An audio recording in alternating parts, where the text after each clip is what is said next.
No vídeo de hoje eu quero abordar um pouquinho sobre as anemias. Já tem um vídeo aqui no canal onde eu comentei brevemente sobre elas, mas hoje quero trazer um pouquinho mais aprofundado sobre esse assunto. Então, se ele te interessou, aguarda a vinheta que ele já vai começar.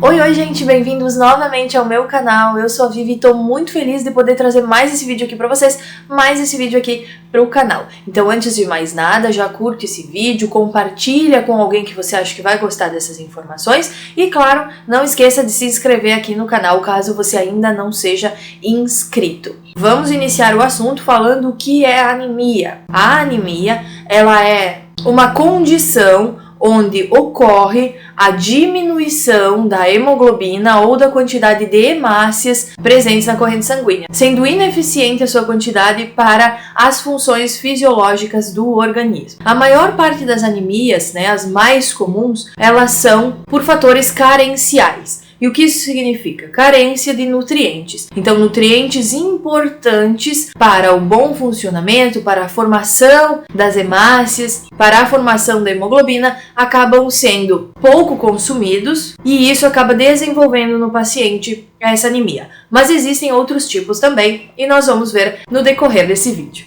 Bom, para entendermos a anemia, nós precisamos entender o que é a hemoglobina, que eu acabei de comentar. E o que ela é? Ela é uma proteína que é muito importante, principalmente para o transporte, a troca de gases. Que gases? Oxigênio e dióxido de carbono. Resumidamente, o que acontece é que quando nós inspiramos o ar ambiente, com a sua porcentagem de oxigênio, esse oxigênio passa pelos pulmões, passa pelos alvéolos. Lá nos alvéolos nós temos vasos sanguíneos, onde ele atravessa esses vasos sanguíneos e entra nas hemácias que estão aí passando. Essa hemácia, ela tem a hemoglobina e ele vai se ligar nessa hemoglobina para ser transportado para as outras regiões do corpo, e lá nas outras regiões, onde há pouca concentração de oxigênio, ele vai soltar, essa hemoglobina vai liberar esse oxigênio, o oxigênio vai se soltar dessa hemoglobina, vai passar para os tecidos, e esses tecidos, onde tem a produção do dióxido de carbono, vai liberar esse dióxido de carbono que vai se ligar às hemácias para também ser transportado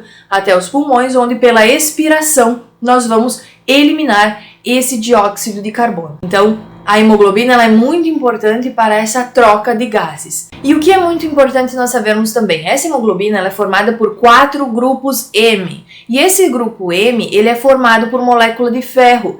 Então, nesse ponto, nós podemos entender por que a molécula de ferro, quando nós temos uma diminuição das concentrações de ferro no organismo, nós vamos ter o desenvolvimento de anemia. Vamos agora para as principais causas de anemia. Primeiro, a mais comum, como eu já comentei anteriormente, são as anemias carenciais, carência de nutrientes. Quais são esses nutrientes? Pode ser carência de ferro, como eu comentei anteriormente, carência de vitamina B12 e carência de ácido fólico, que são nutrientes essenciais para a formação das hemácias, para a formação da hemoglobina. Então, exemplos de anemias carenciais, anemia ferropriva e anemia megaloblástica. Aqui se encaixam também, normalmente, as anemias presentes em gestantes, porque a gestante ela precisa consumir, ela precisa ter o consumo dos nutrientes para suprir as necessidades do corpo dela e do corpo que está em formação, que é o corpinho do bebê.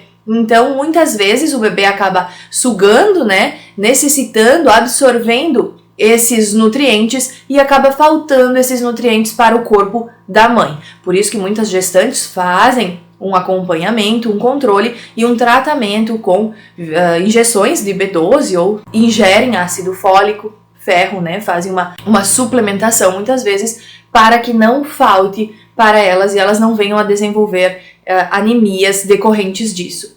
Idosos e crianças também é comum terem anemias carenciais. A criança, porque normalmente acaba se negando a comer alguns alimentos, porque ela ainda está se adaptando, conhecendo o sabor dos alimentos, é o momento que a gente sabe se gosta ou se não gosta de determinados alimentos, e os idosos acabam perdendo a possibilidade, de absorver esses nutrientes. Então, o idoso, com o passar do tempo, a gente vai perdendo a nossa capacidade absortiva lá no nosso intestino. E aí, mesmo que esse idoso ele acabe consumindo vitamina B12, ácido fólico, ferro, ele não consegue ter a mesma absorção quando ele era mais novo. Então, muitos idosos acabam desenvolvendo anemia porque não conseguem mais absorver esses nutrientes, sendo necessário tratamentos. E nós temos o grupo das anemias hereditárias. Essa, por sua vez, elas passam, de geração em geração,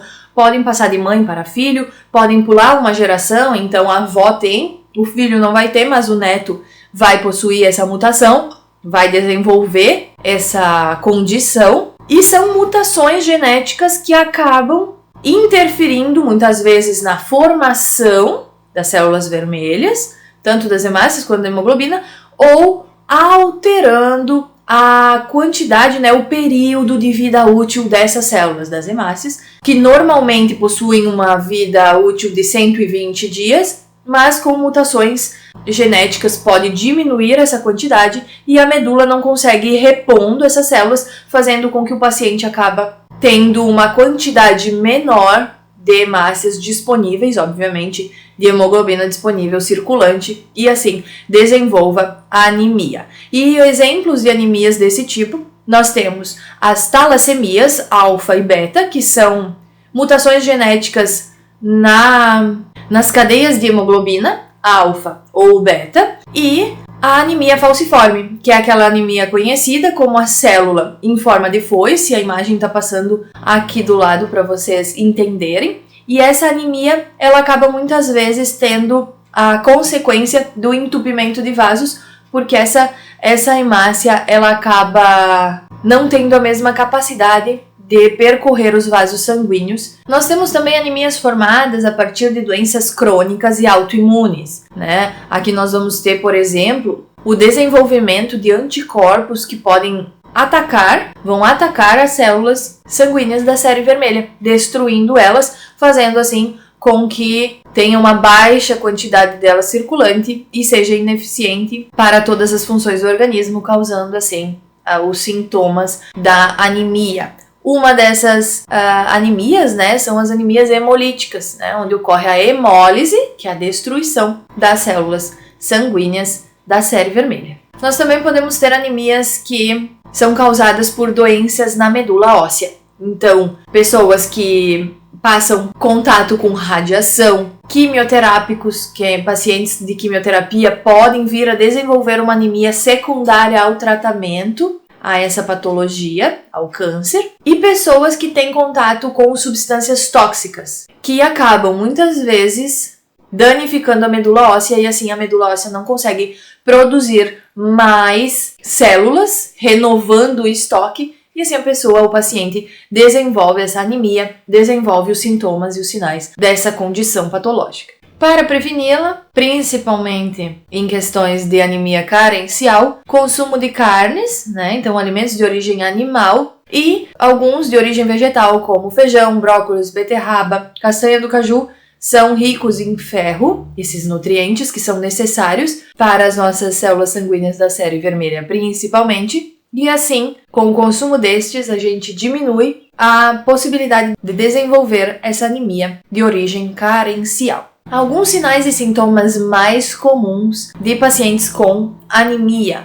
sonolência, apatia, cansaço extremo, irritabilidade, tontura, falta de ar em decorrência daquilo que eu expliquei sobre a hemoglobina, e alguns ainda podem desenvolver taquicardia. Esses são os sintomas mais comuns. Fique atento se você apresentar esses sintomas e, claro, procure auxílio médico.